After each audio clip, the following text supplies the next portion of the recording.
Yahuah, Matthew 24:15. So when you see the abomination that lays waste spoken of by Daniel the prophet set up in the set apart place, he who reads, let him understand. Then let those who are in Yahudah flee to the mountains. Let him who is on the housetop not come down to take whatever out of his house. And let him who is in the field not turn back to get his garments. And woe to those who are pregnant, and to those who are nursing children in those days. And pray that your flight does not take place in winter or on the Shabbat. For then there shall be a great distress, such as has not been since the beginning of the world until this time, no, nor ever shall be. And if those days were not shortened, no flesh would be saved. But for the sake of the chosen ones, those days shall be shortened. Daniel spoke about the abomination of desolation in Daniel 12:11. And from the time that which is continual is taken away, and the abomination that lays waste is set up, is 1,290 days. The abomination of desolation was placed in both temples of Yahuah. To understand this, let's go back to the first temple era to see this. Jeremiah 18:15. But my people have forgotten me. They have burned incense to what is false, and they have stumbled from their ways, from the ancient paths, to walk in bypaths and not on a highway, to make their land desolate, a hissing forever. Everyone who passes by it is appalled and shakes his head. Notice in verse 16 it says, to make their land desolate. The word for desolate is the same word used in Daniel for the abomination of desolation. This is Hebrew Strong's 8077, Shemamah. Notice it says that they burned incense to a false deity, and this is what made their land desolate. This word is used again in Jeremiah 9:11. And I shall make Jerusalem a heap of ruins, a habitation for jackals, and the cities of Yehudah I shall make desolate without an inhabitant. Who is the wise man that he understands this, and to whom has the mouth of Yahuah spoken, that he declares it? Why has the land perished? Has it been burned up like a wilderness with none passing through?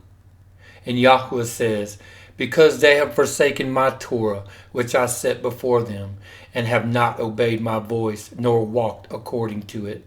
But they have walked according to the stubbornness of their own heart, after the Baals which their fathers had taught them.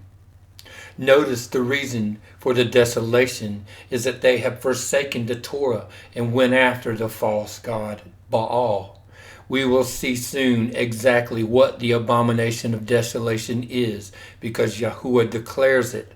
But first, what it says next will play into the future cataclysm found in Revelation chapter 8. Therefore, thus said Yahuah of hosts, the Elohim of Yisrael, see, I am making this people eat wormwood, and I shall make them drink poisoned water. And I shall scatter them among the nations, whom neither they nor their fathers have known, and I shall send a sword after them until I have consumed them. This is the desolation of Israel, when Yahuah Elohim forsakes them for their abominations.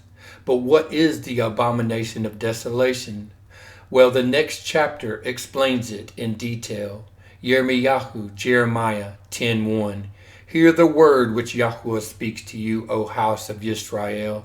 Thus says Yahuah, do not learn the way of the nations, and do not be awed by the signs of the heavens, for the nations are awed by them. For the laws of this people are worthless, for one cuts a tree from the forest, work of the hands of a craftsman with a cutting tool. They beautify it with silver and gold. They strengthen it with nails and hammers so it does not topple. They are like a rounded post, and they do not speak. They have to be carried because they do not walk. Do not be afraid of them, for they do no evil, nor is it in them to do any good. There is none like you, O Yahuah.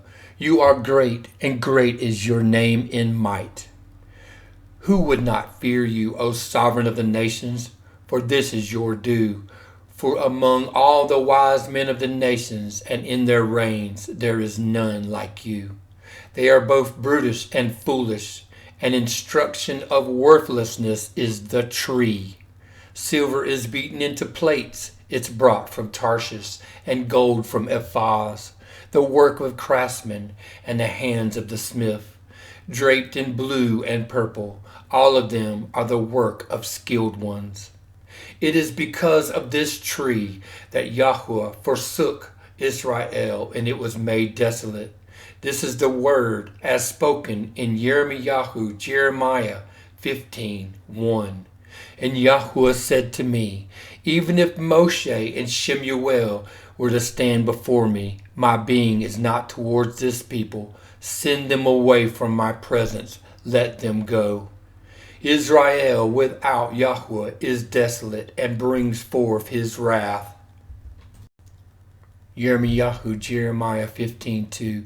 And it shall be when they say to you, where do we go? Then you shall say to them, thus says Yahuah, those for death to death, and those for the sword to the sword, and those for scarcity of food to scarcity of food, and those for captivity to captivity.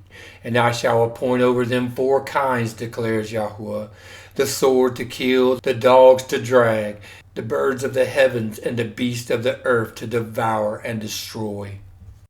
This is the abomination of desolation. The reason it come upon Israel is in the very next verse, Jeremiah 15:4. And I shall make them for a horror to all the reigns of the earth on the account of Manasseh, son of Hezekiah, sovereign of Yehudah, because of what he did in Jerusalem. So what did Manasseh do to bring the desolation of Israel? Melachim Bet, 2 Kings 21:1. Manasseh was 12 years old when he began to reign, and he reigned 55 years in Jerusalem, and his mother's name was Hephzibah. And he did evil in the eyes of Yahuah, according to the abominations of the nations, whom Yahuah disposed before the children of Israel. For he turned and built the high places which Hezekiah his father had destroyed, and raised up slaughter places for Baal, and made an Asherah, as Ahab, sovereign of Israel, had done. And he bowed himself to the host of the heavens and served them. And he built slaughter places in the house of Yahuah, which Yahuah had said, in Jerusalem I put my name. And he built slaughter places for all the host of the heavens in 2 courtyards of the house of Yahuah.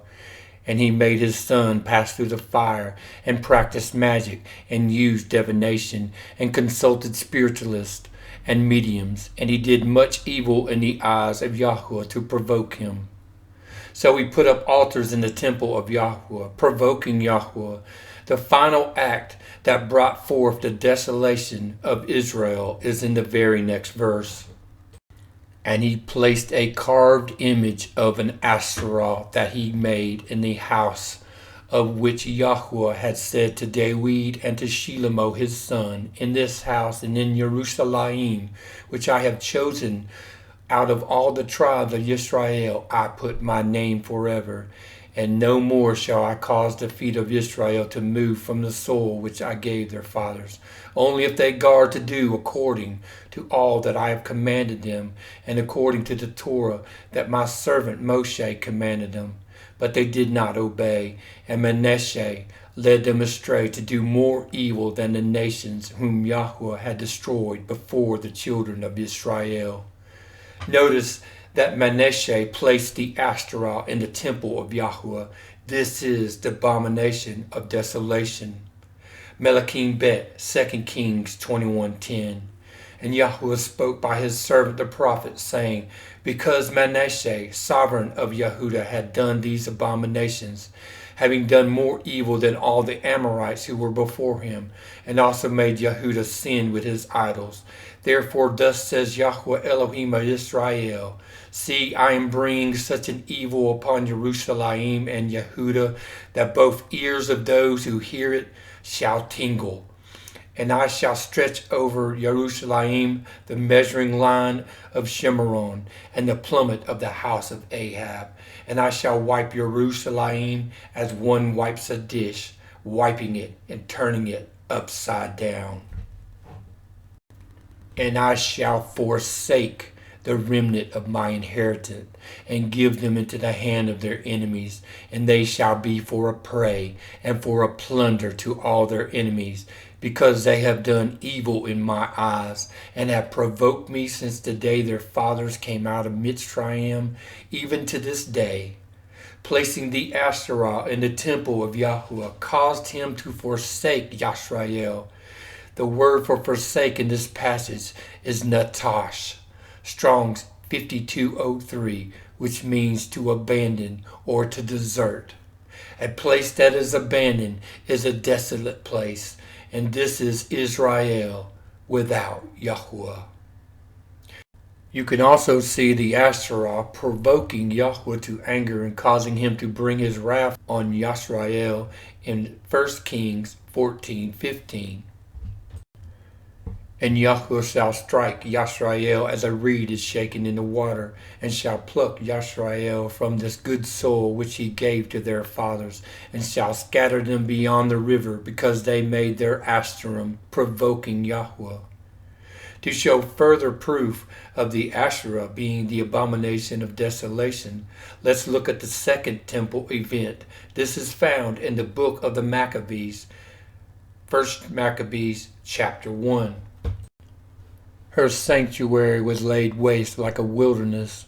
Her feasts were turned into mourning, her Shabbats into a reproach, her honor into contempt.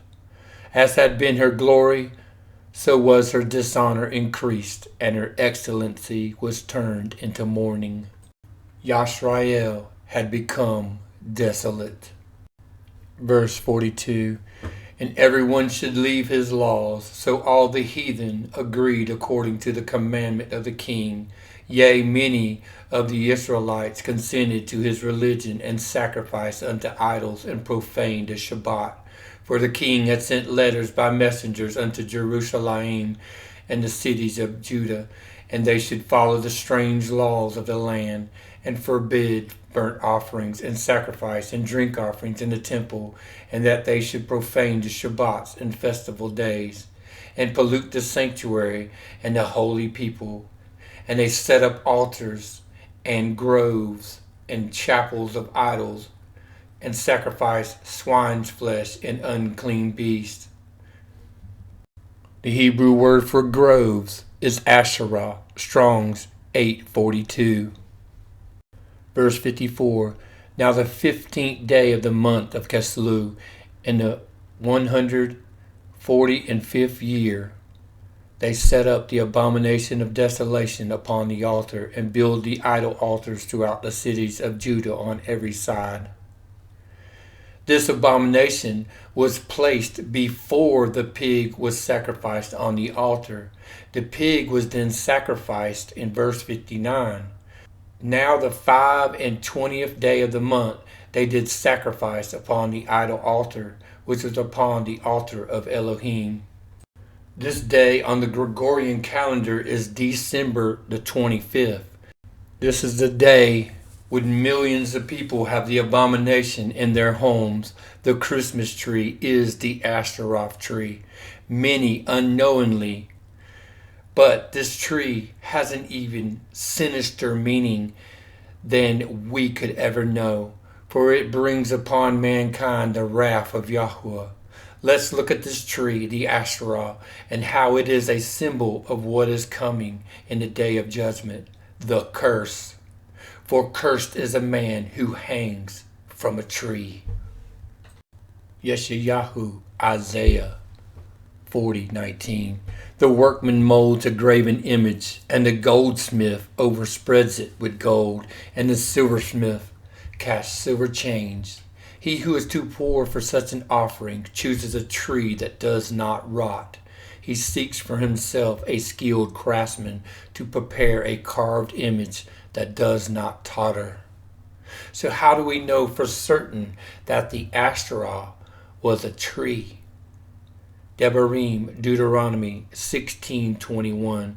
Do not plant for yourself any tree as an Asherah near the slaughter place of Yahuah your Elohim that you make for yourself, and do not set up a pillar which Yahuah your Elohim hates. Devarim, Deuteronomy 7:5. But this is what you do to them: break down their slaughter places, and smash their pillars, and cut down their Asherim, and burn their carved images with fire. The word for cut down in this passage is gadah, Hebrew Strong's 1438, which means to fell a tree. Through the etymology of the word Asherah, you will see why Yahuah hates this image. This is Asherah, Hebrew Strong's 847 or 842, Asherah, translated as grove. As you can see here, it comes from Asherah, which we'll get into in just a second. There's no Greek equivalent for Asherah in the Septuagint. Okay, so go down. It says the usage in the Hebrew Bible. Asherah refers to a Canaanite goddess and a wooden cultic object associated with her worship. These, often translated as groves in older English, were typically wooden poles or trees set up near altars that depict are dedicated to Baal and other deities. Now, down here it says Asherah was a prominent deity in ancient Near Eastern pantheon, often associated with fertility, motherhood, and the sea. She was considered the consort of the chief god El and later Baal. So she's already a harlot, you see right there. Right? This was widespread Canaanites and influenced Israelite practices leading to syncretism and idolatry, which Yahuah hates, right? Because he says that about the Nicolaitans in Revelation. All right. Now notice the Canaanite proper name is Abad. Abad, like Abaddon, the destroyer. All right. Now it comes from Asher. Asher means to lead, to guide. All right. To advance. Like we're trying to advance all this technology, right? Direct, guide, guided. All right, let's go back. Asheroth here is a Semitic Akkadian goddess Ishtar. So we're going to get into Ishtar here in a second, how all this goes up to today, where it goes from back here and what it means today. All right, Canaanite goddess associated with love, war, and fertility. All right.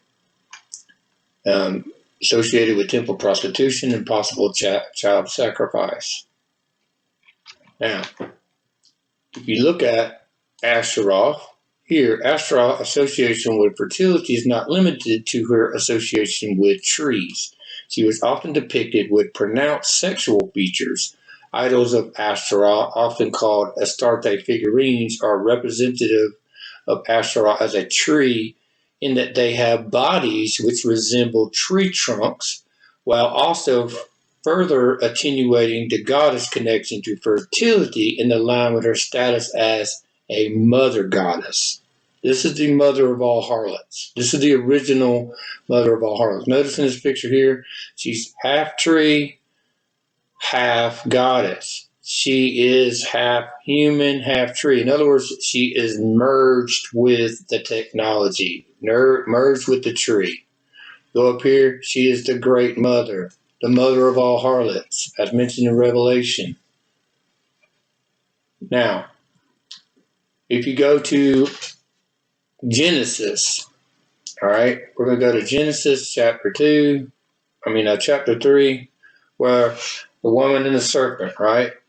That she ate from the tree, right? But the fruit was in the middle of the garden, in the midst. Batok. You shouldn't eat of this tree in the midst. In the midst of what? In the midst of your mind. All right? And the day you eat thereof, Your eyes will be opened and you will be like Elohim. Now, he didn't say what Elohim. We know that he is the God of this world. Is what he's referred to in the Brit Kadashah.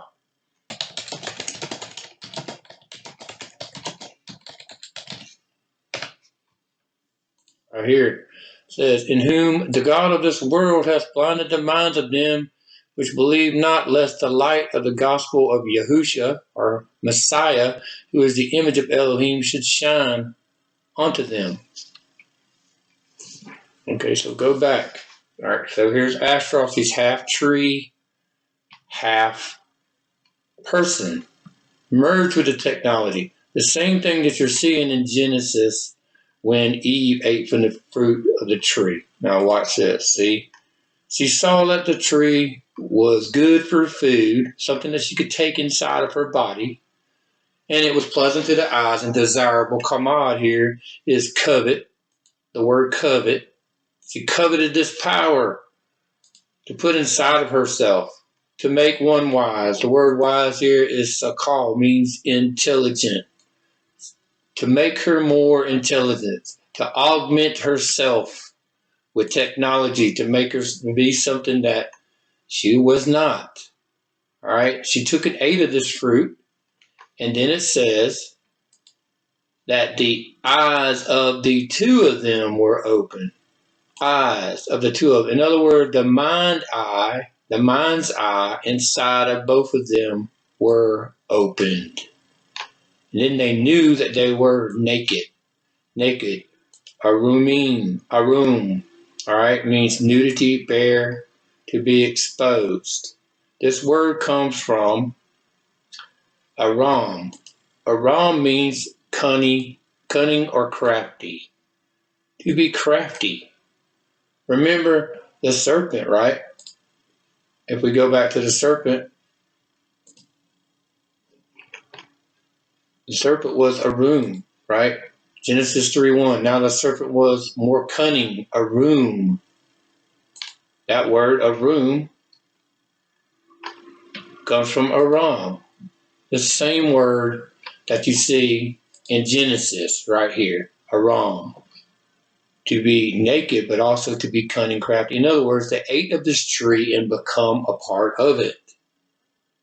They merged with this technology, and that's what we're seeing right now. Everyone's talking about this, merging mankind with AI. Now, what would inhibit alignment of collective human will with artificial intelligence? And the low data rate of humans, especially our slow output rate, would necessarily, just because it's because the communication is so slow, would diminish the link between humans and computers. Like the more you are a tree, the less you know what the tree is. Like, let's say you look at a tree, you look at this plant or whatever, and like, hey, I'd really like to make that plant happy, but it's not saying a lot, you know? Mm-hmm. So the more we increase the data rate that humans can intake and output, then that means the better, the higher the chance we have in a world full of AGIs. Yeah. We could better align collective human will with AI if the output rate especially was dramatically increased. And I think there's potential to increase the output rate by, I don't know, 3, maybe 6, maybe more orders of magnitude. So it's better than the current situation. And that output rate would be by increasing the number of electrodes, number of channels, and also maybe implanting multiple Neuralinks. Yeah. Do you think there will be a world in the next couple of decades where it's hundreds of millions of people have Neuralinks? Yeah, I do. Now, Asherah is going to lead to that, and I'm going to show you how that goes. And how Asherah become other deities in different pantheons all the way up to modern day. All right, so now Asherah, Strong's 842 again. If you scroll down, you will find that Asherah is Astarte, the Phoenician goddess. So, Astarte. This is the dude. She's naked. Notice she's naked, like Eve was naked when she ate from the tree. So possibly Venus is the planet. Okay. Now, who is the equivalent? You have the Roman, you have Mesopotamian Ishtar. Right here you see Ishtar. And Nana, same image. Isis in Egypt. These are all the same deity, all going back to the tree, just being rebranded. Venus, let's look at Venus. Or Venus, notice she's always naked. All right, Venus. Now we're going to come back to Venus because Venus is Friday. All right, we'll go back to that. They were always shown naked because they were made naked. So Venus was married to Vulcan. All right, let's find that. Her consort was Mars, like they're all talking about. We need to go to Mars, the god of war, right? And Vulcan. Vulcan is the false god of war in the ancient. Now, his festival was held on August 23rd. And that festival, they threw fish in the fire. Now, fish, when you hear the word fish, in Hebrew, the word nefesh, see that? Fish. Fish, fish. When men are fishers of men, they are fishers of souls. Nefesh, fish. They want to throw your soul into the fire and take you down with them. Now, Vulcan, his counterpart is Hephaestus. But before we get into that, let's go back to Venus, right? And before Venus, there is Aphrodite in Greek. I'm going to blot this out. But Aphrodite, okay? Aphrodite, no, shown again naked here. And she is married to Hephaestus. Hephaestus, all right? I want you to think about this for a second. This is who she's married to. This is the tree that we talked about earlier. This deity, Aphrodite, Aphrodite comes from the tree. We can trace that all the way back to Astarte, from Astarte back to the Asherah tree right here. Astarte, the Asherah tree. Now, back to what we were talking about. Aphrodite, married to Hephaestus. Now, who is Hephaestus? We've shown this in our other videos. Hephaestus. This is who Hephaestus marries Aphrodite. In other words, he went into Aphrodite. Okay? What were his skills in association? As an ingenious craftsman, Hephaestus is credited with making the scepter of Aegis of Zeus, the helmet of Hermes. Also manufactured automatons, gold maids who could speak and were intelligent. These are artificial intelligence. Gold. You see gold here? The golden era, right? Now, Stanford researcher examines the earliest concepts of artificial intelligence, robots, and ancient myths. This ancient myth was this deity, Hephaestus, right? Our ability to imagine artificial intelligence goes back to the ancient times. The story of Talos, mentioned in 700 BC by Hesiod, offers one of the earliest concepts of a robot. The myth describes Talos as a giant bronze man built by Hephaestus, the Greek god of invention and blacksmithing. In other words, he was making artificial intelligence.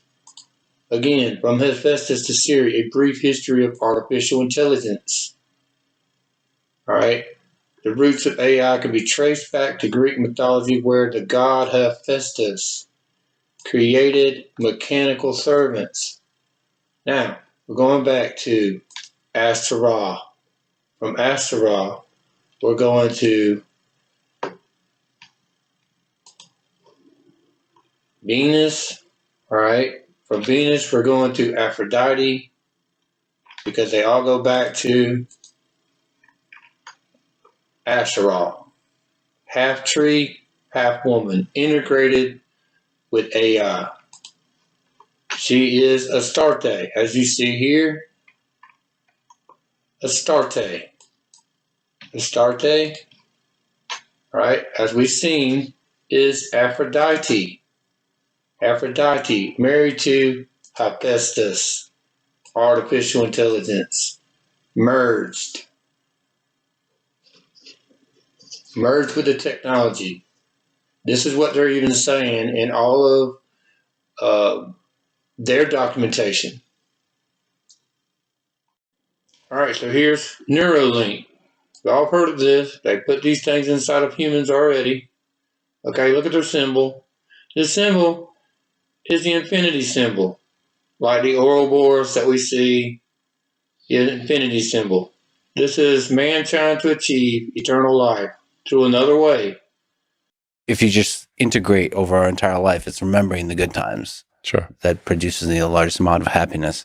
And so, yeah, well, I mean, what are we but our memories? And what is death but the loss of memory, loss of information? If you could say like, well, if you could be, you run a thought experiment. What if you were disintegrated painlessly and then reintegrated a moment later, like teleportation, I guess, provided there's no information loss. The fact that your one body was disintegrated is irrelevant. and memories is just such a huge part of that. Death is fundamentally the loss of information, the loss of memory. So if we can store them as accurately as possible, we basically achieve a kind of immortality. Yeah. Instead of the Messiah Yahushua, waiting on Yahuah, they want to climb up another way. Now, right here it says Neuralink in April 2017. Neuralink announced that it was aiming to make a device to treat serious brain disease in the short term, with the eventual goal of human enhancement. Same thing as Eve, wanting to be something other than she was. She saw that the tree was, desirable to make one intelligent. And this is called transhumanism. And right here, if you say Musk defines the neural lace as a digital layer above the cortex, all right, he said right here that the long-term goal is to achieve symbiosis with artificial intelligence. In other words, just like the deity of the tree and Asherah being part human, part tree, part AI, and part human, merged with the technology. Musk said right here, Musk said his interest in the party stemmed from the concept of neural lace. And what's neural lace? Neural lace, a form of brain-computer interface that's implanted into brains of young people and grows with them. The culture has the capability to read and store the full sentience of a being, biological or artificial, and thus reactivate a stored being after its death. He spoke about this, and I'm going to show you the clip next. But you go back, and you can see it in the logo. This is eternal life, eternity, the symbol of Neuralink. Death is fundamentally the loss of information, the loss of memory. So if we can store them as accurately as possible, we basically achieve a kind of immortality. Yeah. Now here's the tree. In ancient Babylon, you have the pine cone, which represents the pineal gland, the control center of the brain, being taken out of the back of their heads. They got a little bucket they're going to put it in, right, to store them. But they're going to place them in this tree. Notice right here, the same deity in this image, he looks human. In this image, he does not. Shapeshifter, right? So you have the pine cone in his hand here, placing it in the tree. This sacred tree. This is the Asherah tree, the sacred tree, the cursed tree. Cursed is a man who hangs on a tree. That's because they want to hang all mankind into this network. See, it's like a network, all interconnected with a web. You can see that in these imagery. See the network here. See the network? All minds interconnected into the network. You see people here as slaves, the little flying deity above. Once again, placing the mind into the network. This is going back thousands of years. This has been in the works for a long, long time. It has happened before. Nothing new under the sun. Taking out the mind's eye, placing it into the beast system, the hive mindset. You see this in Revelation.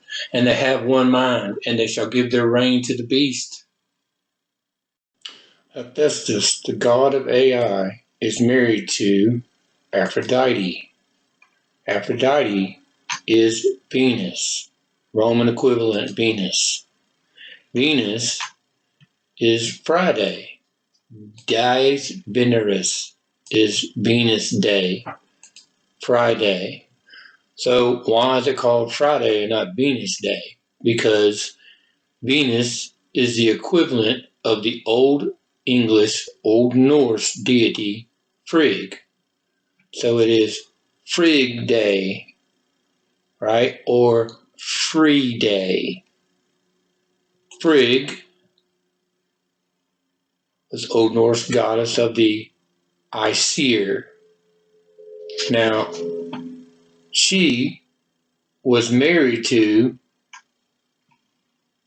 Odin. Odin, the husband of the goddess Frigg. He's got one eye right here. See? That's why they always cover one eye. They're all giving their allegiance to Hashatan, wanting to be a part of the beast system. And yes, all of them do it.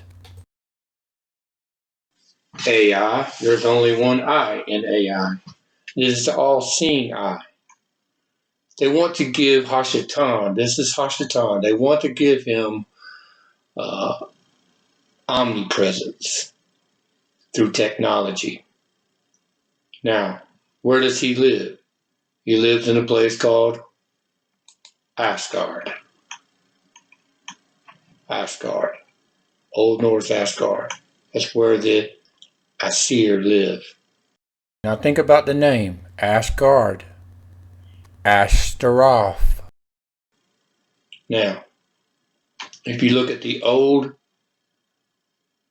transcript that they have here in Old Norse text, next they made for themselves in the middle of the world a city which is called Asgard. Men call it Troy. There dwelt the gods and their kindred, and many tidings and tales of it have come to pass on earth and aloft. There is one abode called Hildskajoth, and when Allfather, now who's the Allfather? That's Odin, Satan, one eye, and then sat on the high seat there.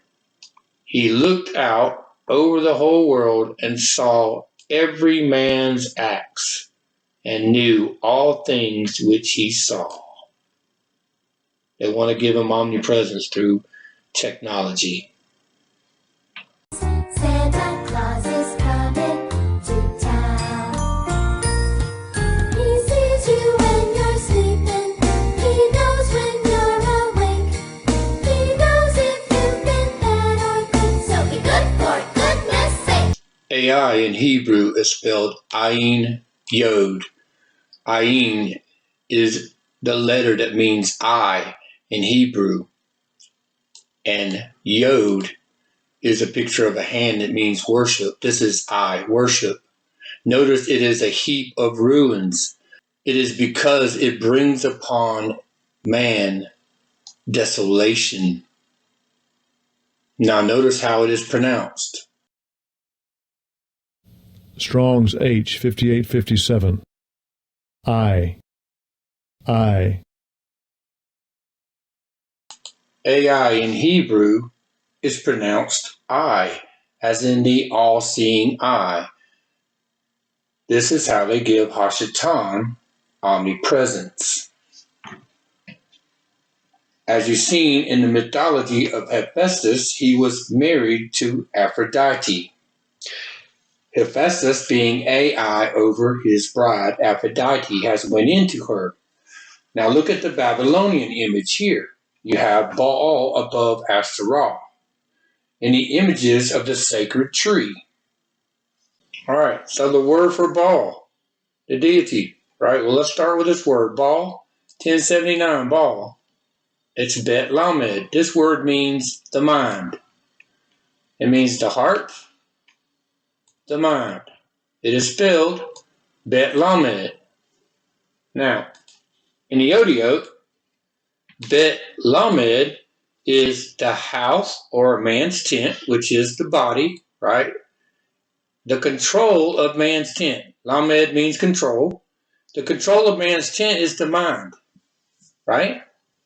Now, Baal, 1166, means to be master or to marry.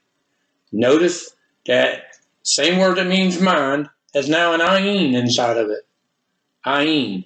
Ayin means there's another authority there inside the mind. Someone else has headship over you, like a wife, right? It means to possess, something possessing, to own, to marry.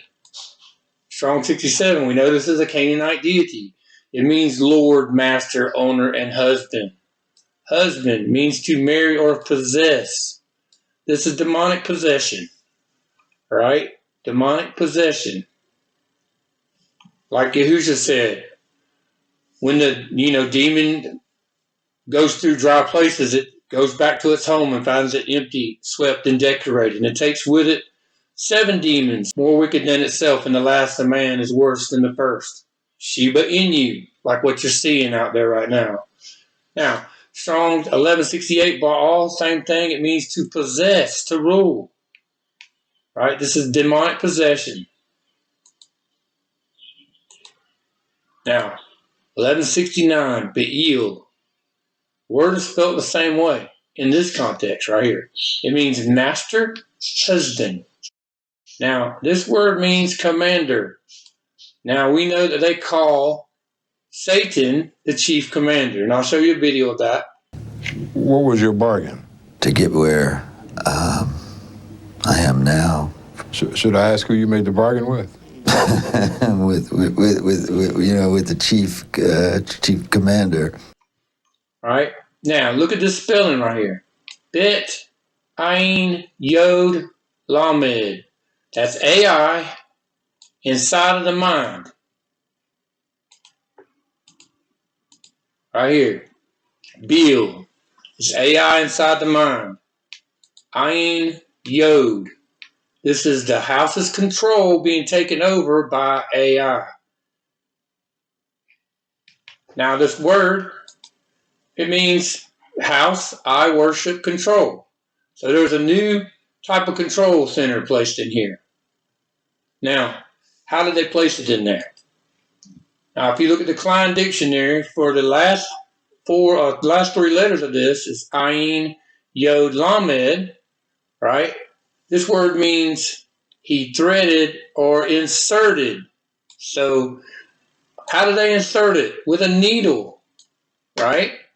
So, this word right here, Ayin, Yod, Lamed, I point rod, right? So they used a needle to insert the interface for what? For AI. Now, let them tell you in their words, not mine.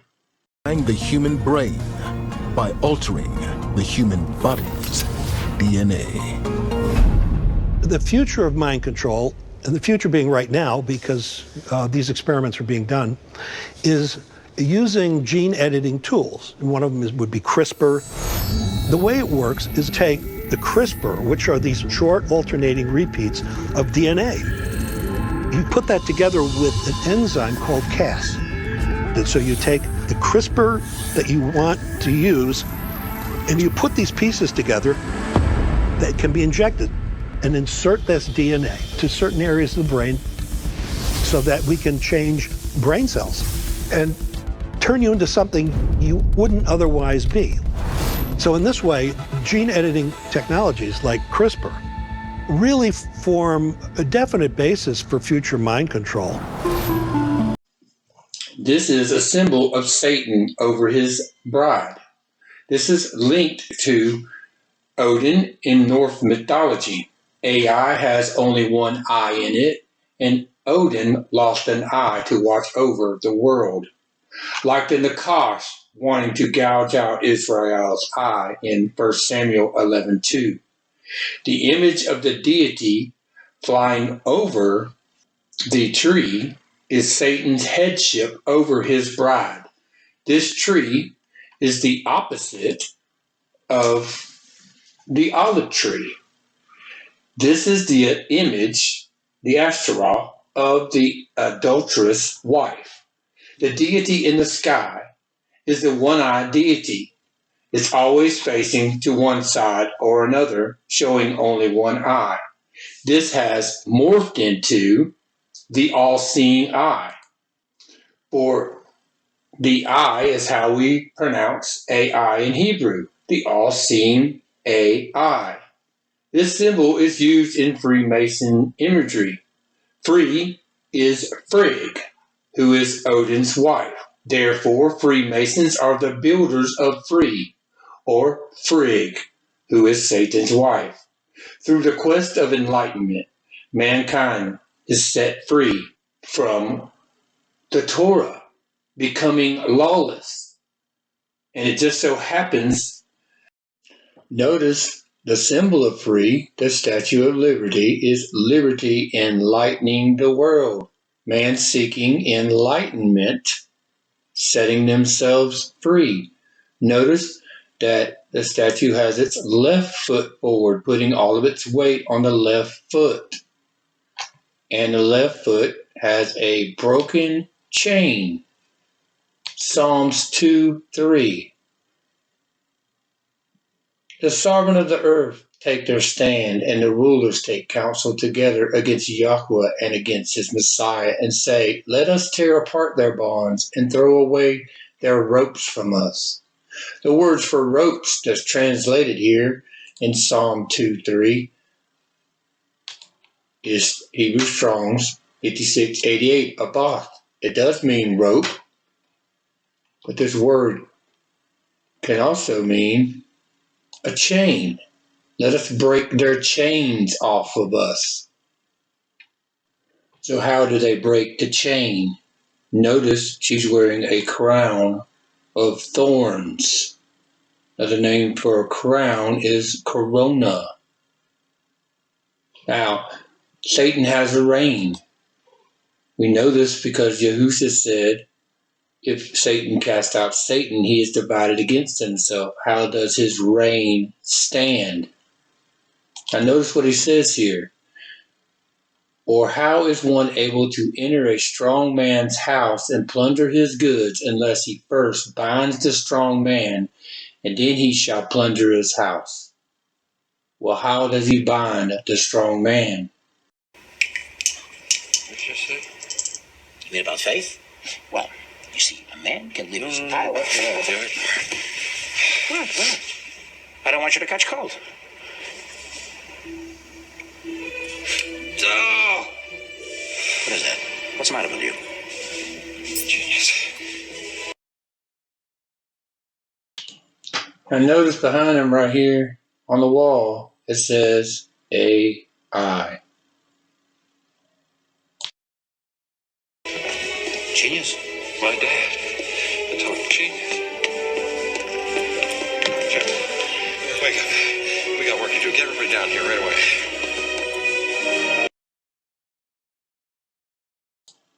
Now notice on the screen right here, the alien craft looks like the human brain from the top. Do it, shoot it. Sir? Go ahead.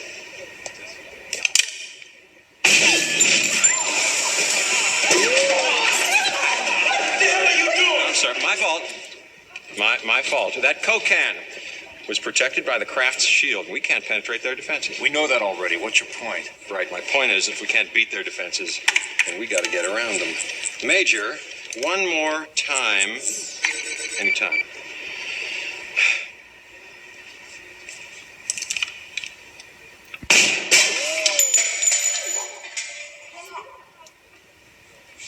How did you do that? I gave it a cold. I gave it a virus. Computer virus. Are you telling us you can send out a signal that will disable all their shields? That's right, just like they used our satellites against us.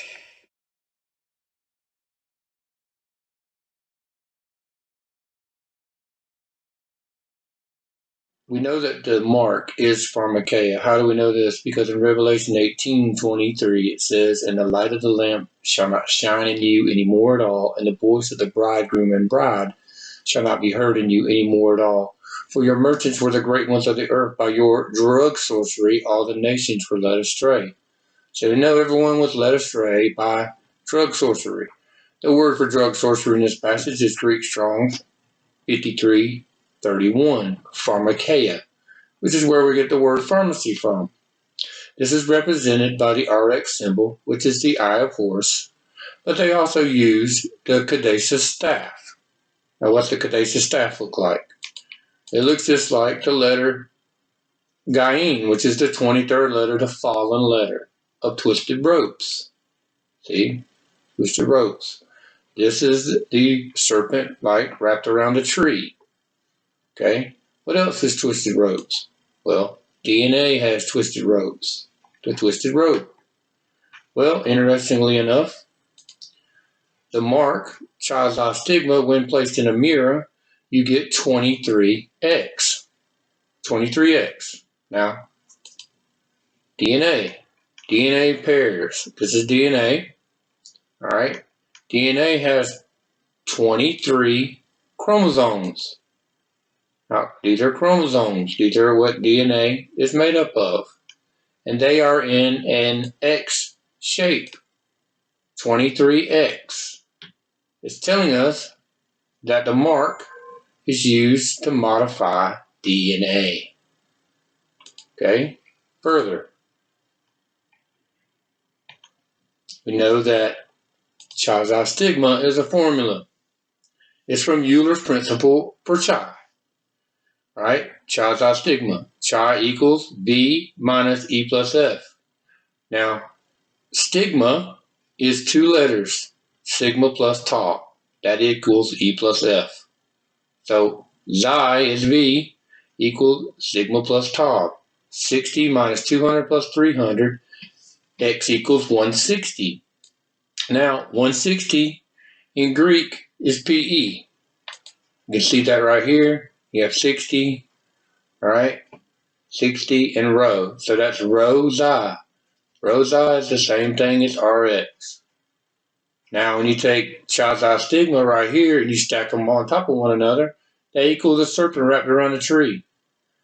The mark, which is child's eye stigma, is not only telling us what it is, it's telling us how it works and whose mark it is.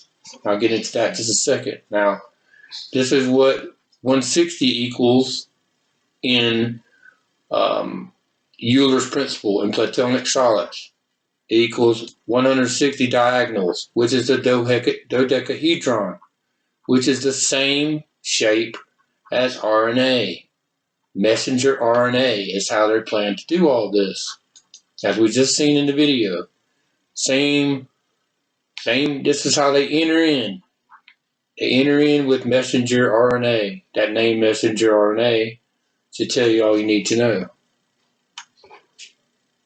So I will forsake the remnant of my inheritance and deliver them into the hand of their enemies, and they shall become victims and a plunder to all their enemies.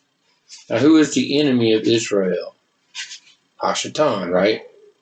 Well, forsake. When Yahuah forsakes, this is Natash. Natash is Satan backwards. Nun, Tet, Shin is Natash. Shin, Tet, Noon is Hashatan. Natash means to abandon. This is Israel desolate without Yahuah. Abandoned, cast away, neglected, right? Now, that word, Natash, contains 5. 5 is 2 plus 3, and 2, 0, 3. Take the 0 away, you have another 23. So you have 23 and 23. This is soul in a basket of fire. This is Sheol, right? You're abandoned. You're in Sheol. Now, Satan, which is Strong's 7853. This is the accuser, the attacker, the accuser, Satan. This is Natash, spelled backwards. Shaitan. Shaitan is 8 plus 7 plus 5 plus 3 equals 23. 23. Just like we've seen before. 23. X. Now, X in Roman numerals is a 10. 33. That's where to get the number 33.